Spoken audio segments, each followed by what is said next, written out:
Are you a real adult if you don't own your primary home? Today's expert guest, a generational researcher, explains how that expectation was shaped by our parents' era and why it's no longer relevant for millennials and Gen Z. What if your 401k came with a fire pit and a lake view? That's the question that inspired it all. I'm Katie Klein, and living in New York City meant buying a home felt impossible. So I decided to flip the script and buy my second home first. When I'm not there, it doubles as a short-term rental, covering its costs, building equity, and even turning a profit. And best of all, it gives me a place to vacation for free. What 401k can do that?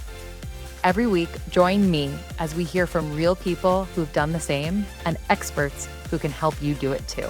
If you thought owning any home, let alone a second one, was out of reach, this is the show for you. This is Second Home First. Hello, everyone, and welcome back to Second Home First. I'm your host, Katie Klein, and today we have a really exciting expert episode for you all. When I decided to buy my second home first, some of the people closest to me told me I was nuts. I'm looking at you, Dad.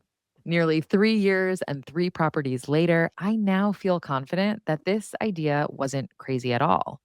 In fact, I think it's pretty brilliant. But at the time, my dad's reaction filled me with so much self doubt. Today's guest, Dr. Meghan Grace, might be able to shed some light on my dad's hesitation. She's a generational expert, researcher, and author who spent her career studying how millennials and Gen Z are reshaping the way we think about careers, money, and yes, real estate. She's here to share insights on why younger generations are especially drawn to strategies like this one, from growing up in the sharing economy to coming of age in a digital first world. She'll also break down the latest research, which just might prove that my baby boomer dad's skepticism wasn't personal, but generational. With that, let's turn it over to Dr. Meghan. Dr. Meghan, thank you so much for joining us today. Katie, thank you for having me. I'm excited to be here and talk about, have a good conversation with you about a different topic. I mean, the last time we hung out was really fun.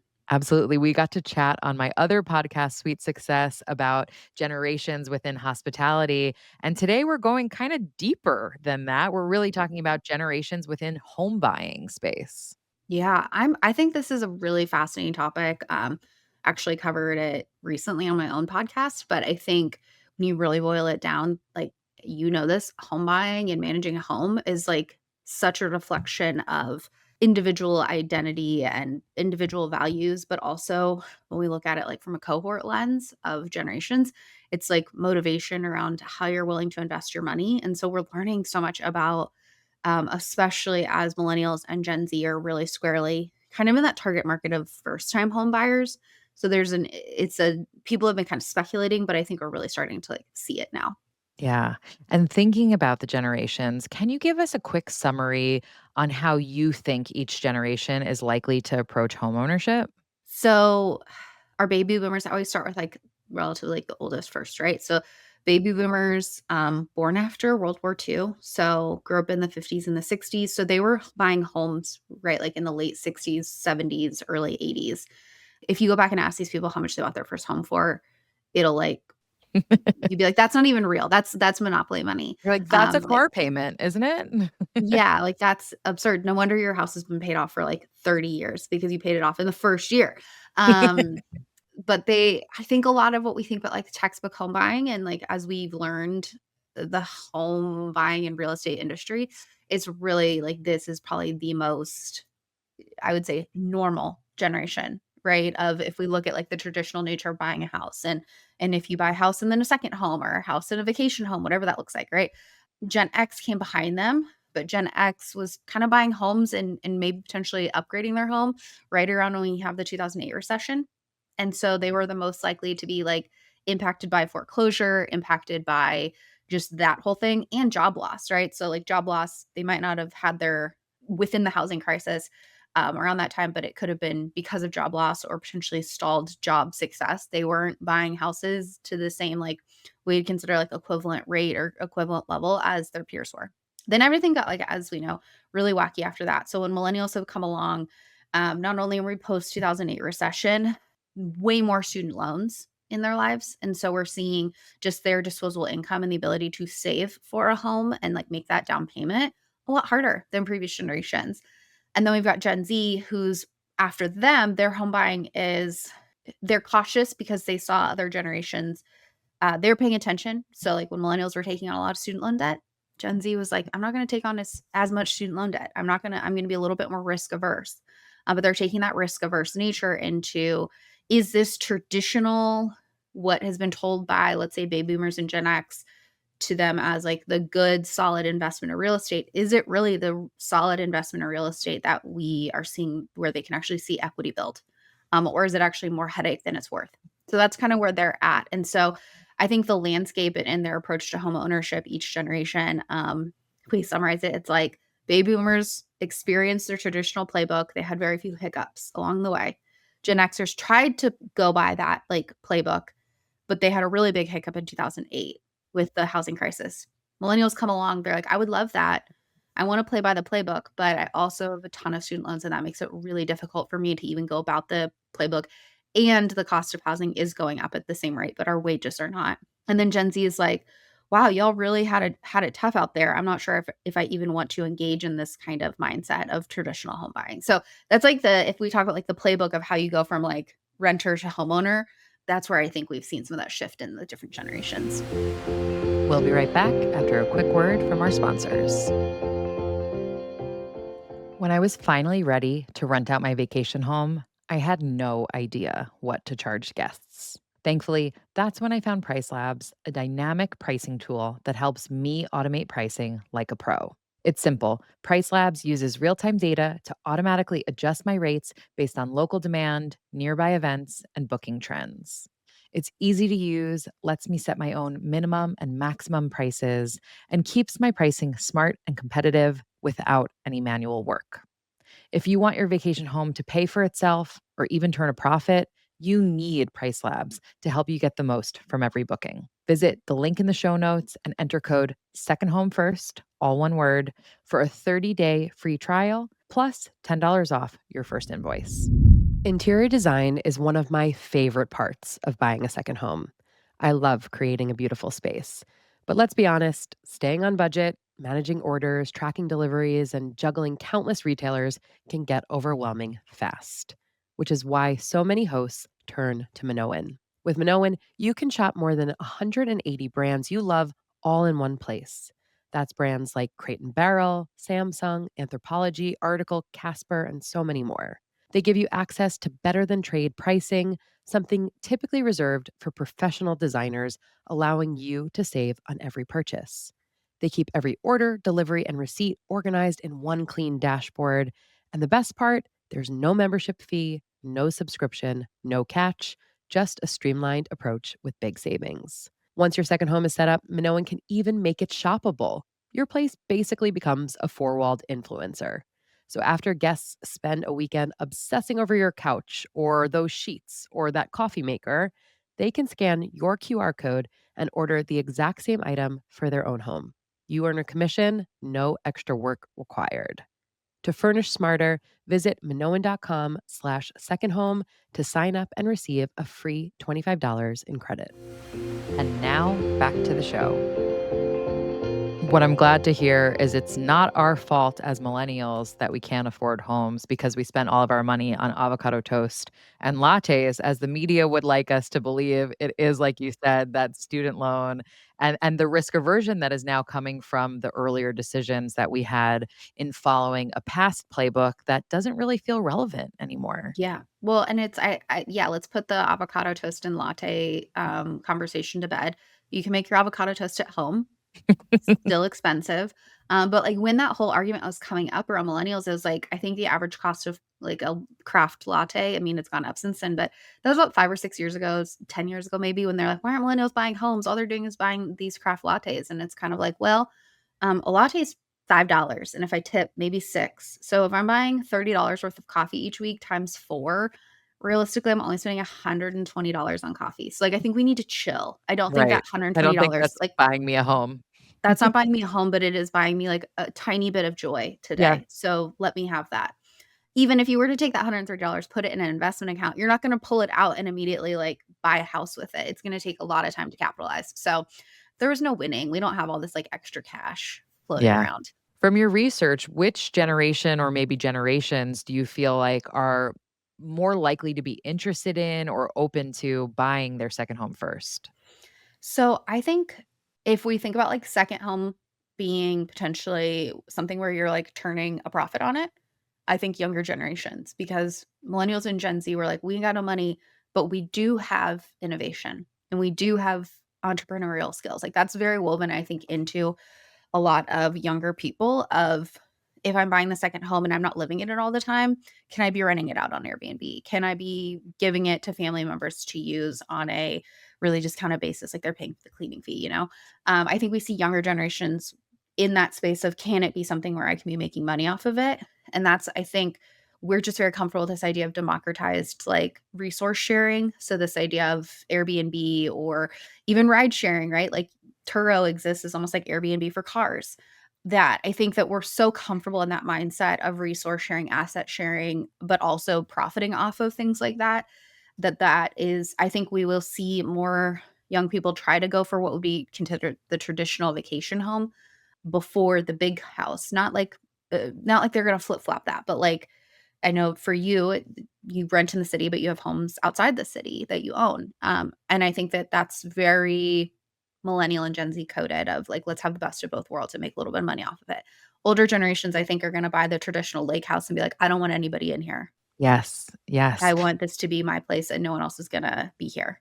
I think what you touched on with our comfort with technology, um, our the fact that we grew up in the sharing economy. Like you said, you hear that a lot. "Ooh, I don't want someone else sleeping in my bed." And I always think, well, have you ever stayed at a hotel? Because other people have stayed theirs too. And there's ways that you could set up your vacation home to get that ick factor out of it and make sure that each time you're arriving, it's to a brand new, perfectly clean home, just like when you arrive to a new hotel room.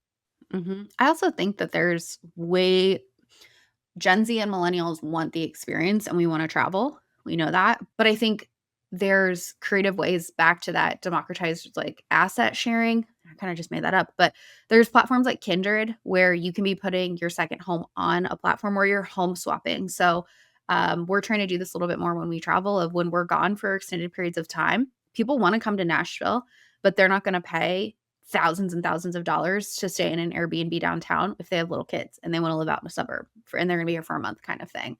And so home swapping, I think people, maybe it's because we grew up with the movie Holiday, are very interested in how they can use their second home a little bit differently or even their primary home in unique ways. And I think that comes from the way that technology has allowed us to do that.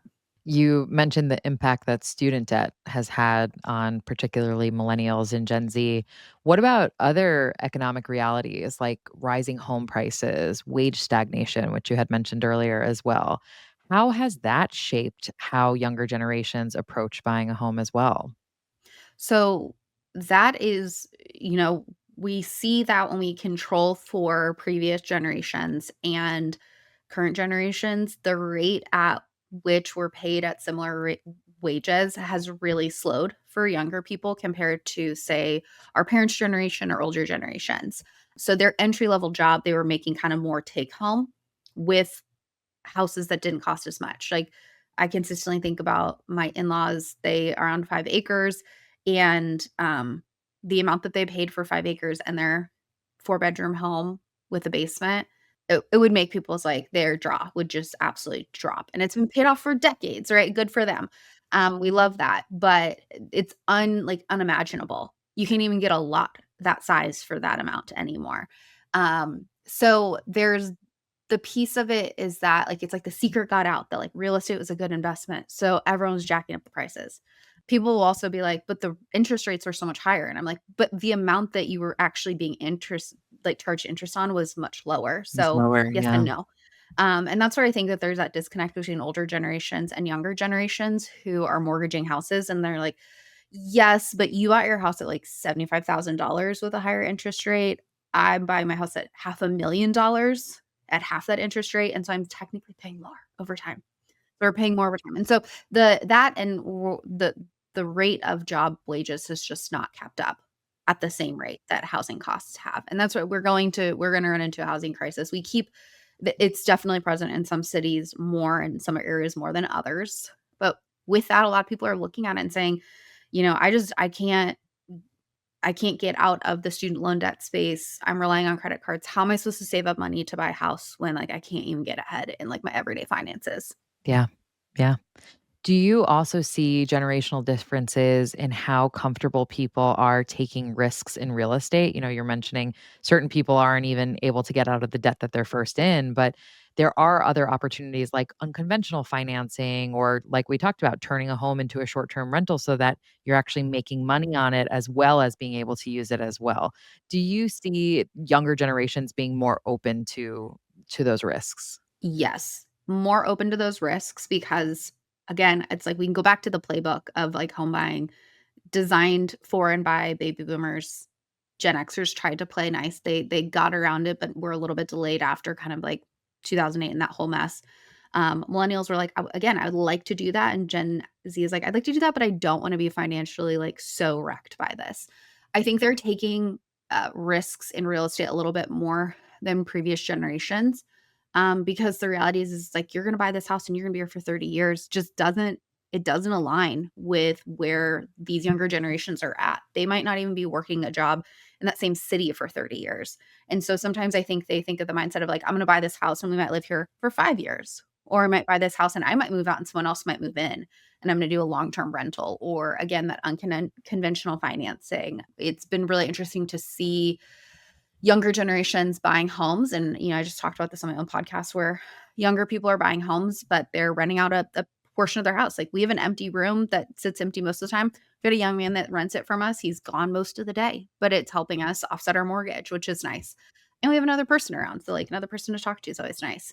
But I think it also comes with generations today, younger generations are having kids later in life. So before it's like, I got to buy the house to have the kids, to give them the yard and the dog and all that kind of stuff. And younger generations are kind of like, well, do I need to buy the 4 bedroom home or can I just buy like a 2 bedroom townhouse and chill for a little bit and then maybe get the bigger house? And so not moving into that starter home right away. And some people are opting, and like my husband did this. We have good friends in town that did this, like started with a smaller 2 bedroom house and just to build the equity, knowing that we were in a good city where they're going to be able to resell it and upgrade their house along the way. So I think that it's the different mindset of like you're going to buy this piece of property and you're going to live in it for 30 years. The life of its mortgage, I think that is completely gone with these younger generations. Yeah, that flexibility really resonates with me and is exactly why we ended up buying our second home first, because we were moving back to New York City and we said, I don't know if I even want to be here long term. I'm not sure if I'm even going to like living here now as a parent. Every time I had lived here before, I was not a parent yet. So having that flexibility to be able to say I can rent and stay as long as I'm happy and I can leave when I'm not happy. And also, of course, the entry level price point in New York City is considerably higher than when you buy in vacation home destinations. But I agree. I think a lot of us now are looking for that flexibility, and I know for myself that term forever home gives me a bit of the heebie jeebies. And I think some other people might be feeling similarly. Yeah, I mean, we're in the space where we're like, this is our 10-year home. Like, we love this. We're probably going to be happy in this house for 10 years, maybe longer if we're lucky, but we wanna get a good amount of time in this house, but we don't know what 10 years from now or like, yeah, I think we're technically on year 3 or 4, so in 6 to 7 years, like, are we gonna even wanna live in the country? Do we wanna go abroad? Like, what do we wanna do? And how are we gonna manage this house? But, like, we're trying to pay off as much of the mortgage as we can because certainly when we sell, like, we would like as much of the profit back, but at the same time, we're also kinda like, if it's mostly paid off, we might keep it and just rent it. We don't know. Exactly. We'll just Yeah. figure it out. We'll just figure it out is kind of like the mindset that millennials are kind of working with right now. Gen Z is probably a little bit more intentional about their approach though. That's so interesting. Gen Z's watching and saying, I will follow or go the opposite way depending on how it works out for you guys. Correct. They're like, if you fall flat on your face, I will try to help pick you up, but I'm not going to do what you just did. We'll be right back after a quick word from our sponsors. If you're listening to the show, I know making memories with family and friends is super important to you. And that's why I'm excited to introduce you to Flightographer. Flightographer connects travelers with local photographers in more than 350 destinations around the world. But it's more than just a photo shoot. It's a way to capture meaningful memories and experience a place through a local's lens. When I look back on past photographer photo shoots I've done, I don't just see pictures, but special moments preserved. I remember the feeling of that day and the story behind every shot. Whether you're celebrating a milestone birthday, a family vacation, or a special getaway to your second home, Photographer is there to capture the moments you never want to forget. To book your own Flightographer shoot, visit the link in the show notes and use code SHF25. That's S as in second, H as in home, F as in first, 25 to get $25 off your first shoot. You finally bought your dream vacation home. Now what? Your goal is for it to pay for itself, but between managing bookings, guest messages, and cleaners, it can feel like a full time job. That's where Logify comes in. Logify is a comprehensive vacation rental platform that makes it easy to manage and market your second home, even if you're just getting started. From syncing your calendar across Airbnb, Vrbo, and Booking.com to automating payments and guest communication, Logify simplifies it all. It's built for beginners and comes with free one on one onboarding to help you get up and running fast. To make your second home start working for you, visit the link in the show notes and use code SHF20. That's S as in second, H as in home, F as in first, 20 to receive an additional 20% off their yearly and bi yearly plans. Finding the right cleaning team has been absolutely crucial to the success of my second homes. They're my eyes and ears on the property when I'm not there, spotting issues early, keeping standards high, and helping me wow guests time and again. But finding someone local you actually trust, that wasn't always easy until I found Turno. Turno connects you with vetted cleaners who understand the demands of short term rentals in your specific market. Their app makes everything simple, from auto scheduling your cleans to photo and video checklists that ensure your property looks exactly the way you want, and even automatic payments after each clean is completed. Click the link in the show notes to check out Turno and get $25 off your first cleaning. And now back to the show. What myths or maybe misconceptions do you think stop millennials and Gen Z from realizing that buying their second home first could be within reach for them? I think one piece of it, one of the myths, and I've been kind of exploring this a little bit more in my own work and kind of like financial planning around it is, again, it's the forever home, right? Like I think that in itself is the myth that this is the house, this is where we're gonna live. We're gonna be here for 30 years. That in itself is a myth. I think the other piece is if I'm renting, then I'm not a real adult. This is not really my house. Where, like, you're living proof of that of, like, you own homes that are not the ones that you immediately live in, but you're not any less of an adult or you haven't hit your adult milestone. So I think that a piece of it is also, like, renting is not real adulthood when I'm, like I had just talked to a financial advisor about some of this stuff, and he was like, "No, in some markets, it makes complete way more sense, like New York, to rent instead of buy." Yeah, that's so interesting. I feel like that's something people need to unpack in therapy because you're right. It is the traditional milestone of you buy that forever home and now you're a real, card carrying adult. And, a lot of us are not able to follow in that exact same footprints because of all the things that you mentioned earlier. Mhm, mhm. I'm trying to think of other ones, right, like the second home is just, "Oh, I'm just gonna Airbnb it," that also I think that the myth there is, like, that you can also never enjoy it, like, because it's always gonna be booked. I think you know more than anybody else, like, not every single Airbnb is booked every single night. Yeah. That you can still plan your vacation. You're not like, you're also allowed to decline requests. Like, so I think that that might be one of where, well, if I'm gonna get this and I'm just turning it into an Airbnb, I'm never going to enjoy it. And I'm like, well, if you can't enjoy it, then you're probably not hosting very well because then someone else might not enjoy it if you're never there to actually experience it yourself. So I think there's some pieces of it where either people think like you are doing a few very set things with a real estate investment. Right? You're either living in it, you're renting it out in a long term, or you're renting it out in a short term and it's just on Airbnb. But I think there is a little bit of mix of all of those things. And obviously, like I'm not here to give advice on what you should do, but whatever your licensing and kind of your compliance in your area allows you to do, like, you're allowed to do whatever you want. Sometimes we forget that's the other piece of being an adult.